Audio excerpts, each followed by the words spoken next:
وآخر دعواهم أن الحمد لله رب العالمين۔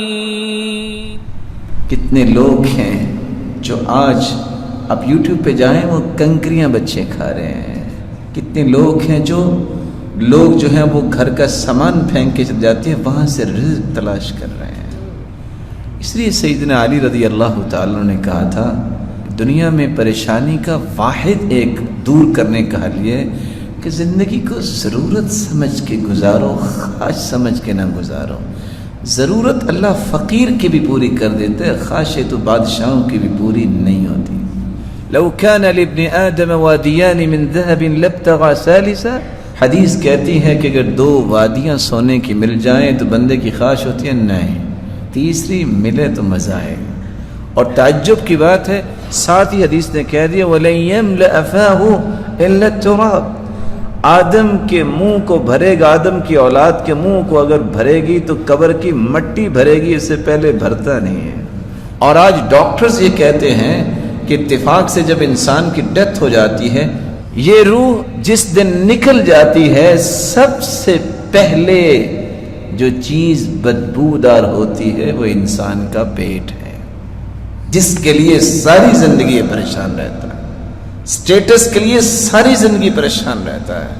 اور بعض لوگوں کے پاس اتنا مال ہوتا ہے کہ یقین مانیے، اور حدیث میں آتا ہے جس کے پاس صبح کا کھانا میں یغدیہ و میں یعشی، صبح کا کھانا اور شام کا کھانا ہو، یعنی 2 ٹائم کا جس کے پاس کھانا ہو اور وہ بیمار نہیں، فَكَأَنَّمَا حِيزَتْ لَهُ الدُّنْيَا بِحَذَافِيرِهَا، اللہ نے پوری دنیا کی نعمتیں اس کی جھولی میں ڈال دی ہیں۔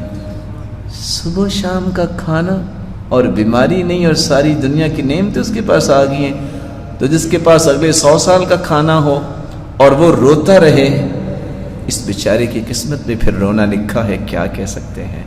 رسول اللہ صلی اللہ علیہ وسلم نے فرمایا تھا انفق علیک، حدیث قدسی ہے، اللہ عز و جلال فرماتے ہیں میرے بندے تو خرچ کرنا میری راہ میں تجھ پہ کروں گا۔ اب یہ بندے اور رب کا مقابلہ ہے، کون جیتے گا؟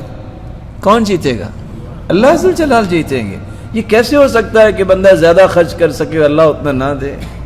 وَمَا أَنفَقْتُم مِّن شَيْءٍ فَهُوَ يُخْلِفُهُ، آج ایک باپ بیٹے کو کہتا ہے خرچ کرو جتنے چاہیے میں آپ کو دیتا ہوں، ایک طرف اللہ کہہ رہے ہیں کرو خرچ۔ اس لیے بلال سے کہتا ہے انفق وَلَا تَخْشَ مِن ذِي الْعَرْشِ إِقْلَالًا، بلال خرچ کرو، اللہ کے خزانوں کے ختم ہونے کا خوف تجھے نہیں ہونا چاہیے۔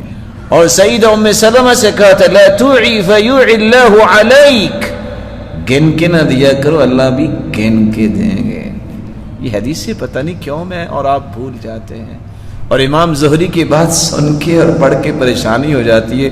وہ کہا کرتے تھے الدینار عندی کبعرہ، درم و دینار میرے نزدیک صرف اتنے ہیں جتنا فضلہ ہوتا ہے جانور کا، اس سے زیادہ میرے سامنے اس کی قیمت ہی نہیں۔ لیکن آج مال تو بنا تھا انسان کی خدمت کے لیے، لیکن بیچارہ انسان اس کا خادم بن گیا۔